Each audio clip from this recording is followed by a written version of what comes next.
mais je suis où là? Où suis-je? Vous n'avez pas honte? C'est le frère lui-même qui m'a dit que ne donne rien. Même quand je mettais dans sa cagnotte, c'est son frère qui disait que ne donne pas. Moi, je me sentais gênée.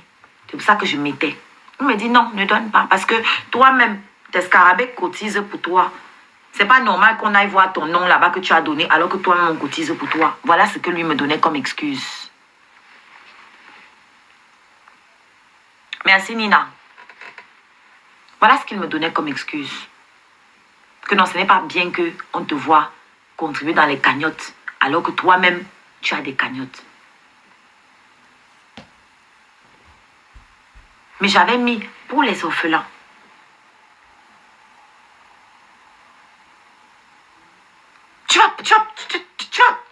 Tu peux insulter qui sur la toile-ci?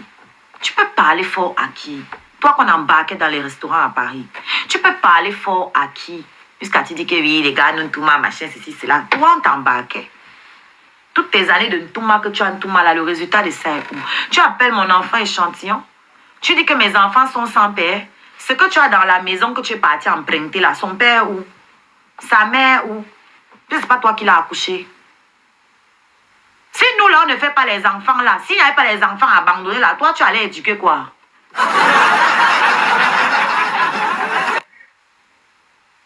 En gros, quand tu insultes mes enfants, d'enfants abandonnés, ce sont tes filles que tu appelles tes enfants là, que tu appelles enfants abandonnés. Parce que pour que tu puisses t'en occuper, il a fallu que leurs parents les abandonnent. Le volume est bon.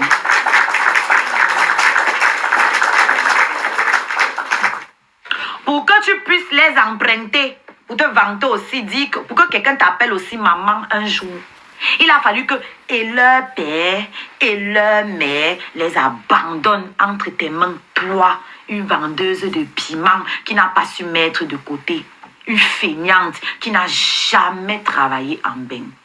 Une fémane. Une féoumane qui traficotait avec les fémanes pour Awash, les mougous. Pour aller chercher les whites, les mougous. Donc quand tu insultes mes enfants là, ce sont tes enfants que tu insultes. Parce que moi, mes enfants là, ok, ils n'ont pas le père. Mais ils ont la mère.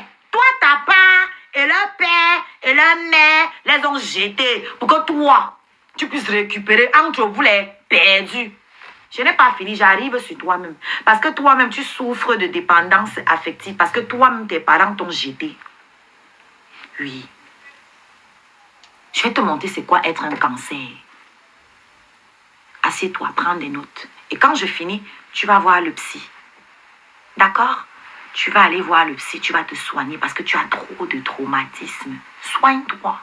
C'est pas sur la toile que tu vas te soigner en commandant l'argent, encore plus d'argent. L'argent là, ça ne va pas soigner ton âme. Ça ne va pas te soigner. Va voir le psychologue. Parce que quand un homme te violente au point de chauffer, le fer à repasser posé sur toi, tu regardes comment il chauffe. Ici, ici. Et tu es assisé là, c'est toi qui le supplie d'aller te doter. Tu n'as aucun amour propre. Tu ne t'aimes pas. C'est pour ça que tu es ton premier ennemi. Ton ennemi, ce n'est pas tes détracteurs. Hein. C'est d'abord toi. Tu es ton propre détracteur, d'abord. Ensuite, c'est les feignants qui t'entourent là. Les conneries qui t'entourent là. Tu vois un peu, non?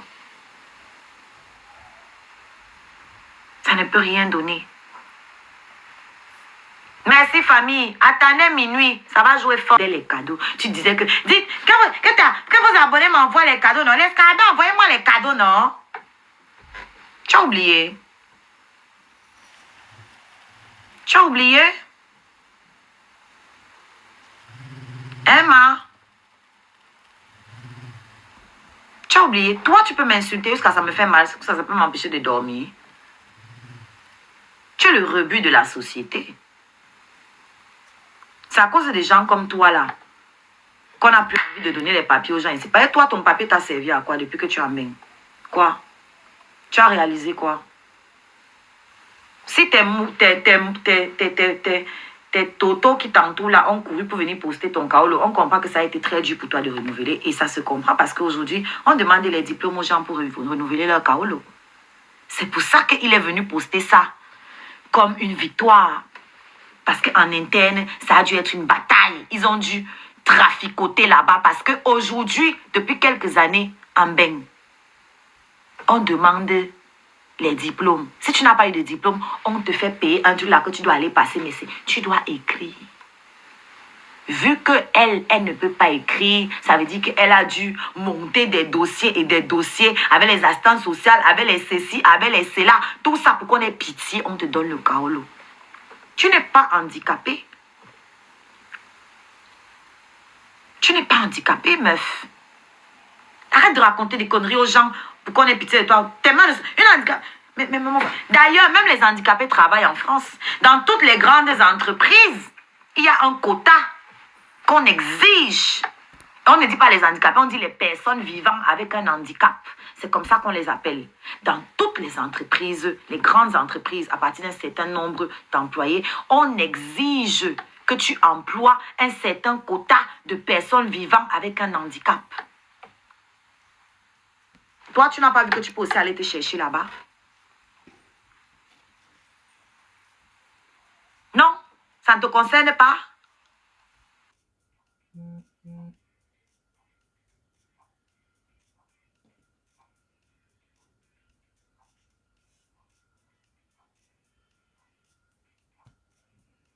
Offrir le confort à mes enfants. Toi, tu as été parisienne. Pourquoi tu as fui pour aller là-bas? Tu as fui pourquoi? Nous, on est parisiens depuis. Tous mes enfants sont nés à Paris. On est ici. On est ici. Ok? Alors, j'étais en train d'expliquer que tu n'as aucun handicap. Tu n'es pas handicapé. Tes parents t'ont délaissé. Tu as appelé mes enfants abandonnés. Toi, tu es une enfant négligée. Tes parents t'ont envoyé ailleurs. C'est toi qui es venu nous raconter. Hein. Il faut qu'on soit clair. Je ne suis pas en train d'inventer que comme les gens ils racontent la vie des autres, qu'ils affabulent. C'est elle qui était venue raconter ici pour faire pitié aux gens. Que son oncle la maltraitait. C'est pour ça qu'elle est traumatisée. Quand son oncle faisait les devoirs avec elle, il la tapait tellement que ça l'a bloquée. C'est pour ça qu'elle est traumatisée. C'est sûr que c'est le ex qu'elle est partie taper là-bas pour avoir son kaolo. Vous comprenez maintenant? Que ça l'a traumatisée. Et puis, c'est pour ça qu'elle a démissionné de l'école. Elle n'a pas voulu. Ah bon? On apprend à lire à partir de quelle classe, s'il vous plaît? Rappelez-moi à partir de quelle classe on apprend à lire. À partir de quelle classe on apprend à lire? Donc, toi, tes parents t'ont jeté à l'âge là. Et tes parents ne se sont pas rendus compte que tu avais des sévices corporels. Parce que si ton oncle là te tabassait, comme tu dis là, à l'âge que tu avais là, tu dois avoir des sévices. Donc, toi, tes parents n'ont pas regardé ça. Tu appelles mes enfants abandonnés. Ton père où? Tu ne parles jamais de ton père. Ton père où? Toi, tu as le père. Toi, tu as le père pour parler de mes enfants. Tu as le père. Il était où quand l'oncle a joué avec toi? Il était où? Ta mère était où quand l'oncle a joué avec toi? Tes parents étaient où pour constater que ton niveau scolaire, ça ne donnait pas? Pourquoi ils n'ont pas vu la sonnette d'alarme et venir te récupérer que hey, notre enfant est en train de partir à la dérive, on récupère. Donc tes parents t'ont jeté depuis. Tu es très mal placé pour parler de mes enfants. Parce que si jamais un père a abandonné mes enfants, je dis bien si jamais, parce que c'est votre version que vous avez donnée et je prends ça. Moi, je suis un sac de parents pour mes enfants. Tu as compris? Je suis un sac. Mon fils, il a fait 5 ans d'orthophonie. J'étais derrière lui. Ok? Mon fils est dyslexique. Dysorthographié et quoi là? Les deux. J'ai fait 5 ans où je partais, j'allais travailler, je vais déposer, m'arrêter à un moment pour accompagner mon enfant à l'orthophonie jusqu'à ce qu'il ait l'âge de partir seul. Ma deuxième fille aussi a fait quelques mois d'orthophonie. C'est mon fils où ça a été plus long. Coucou ma feu. Ça a été plus long. Je partais. Je faisais ce qu'il fallait. On nous a proposé le truc, la carte handicapée là. J'ai refusé. J'ai dit non. Vous n'allez pas coller une étiquette à mon enfant. On ne va pas lui mettre ça sur le corps pour qu'il se conforte dans ça. C'est dit que, ok, comme je suis comme ça me donne le droit de ne pas faire des efforts. J'ai dit non. Je vais trouver ce que mon fils aime faire, ce qu'il veut faire. Il adore le dessin. Il était le premier dans tout le collège. J'ai dit, ok, tu vas faire dans les arts. Et il a trouvé sa voie, que je ne dirai pas ici. Ben, vous êtes des maudits, des sorciers. Coucou Marilyn. Ok?